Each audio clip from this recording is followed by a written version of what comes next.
Pemirsa, Bupati dan Wakil Bupati Aceh Tamiang terpilih untuk periode 2025-2030, Dr. Andes Armia Fahmi MH dan Ismail SEI resmi dilantik oleh Gubernur Aceh Muzakir Manaf.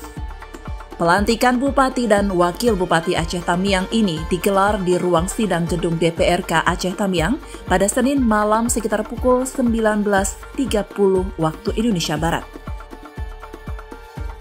Prosesi pelantikan dipimpin langsung oleh Ketua DPRK Aceh Tamiang, Fadlon SHMH, yang didampingi oleh para anggota lainnya.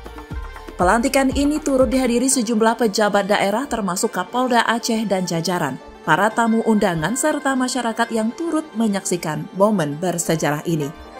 Dengan pengamanan yang ketat dan terstruktur, prosesi berjalan lancar, aman, dan penuh khidmat. Dalam sambutannya, Bupati Aceh Tamiang Dr. Andes Armia Fahmi MH bersama wakilnya Ismail SEI mengajak seluruh elemen masyarakat untuk bersatu dalam membangun Aceh Tamiang yang lebih baik. Pasangan pemimpin baru ini menegaskan komitmen mereka untuk membawa perubahan dan kemajuan bagi masyarakat Aceh Tamiang melalui program-program pembangunan yang berkelanjutan. Semoga kepemimpinan baru ini dapat membawa kemajuan bagi Aceh Tamiang. Kita nantikan gebrakan dan inovasi mereka dalam memimpin daerah ini. Dari Aceh Tamiang, Jufrizal, Kanal Inspirasi TV, melaporkan.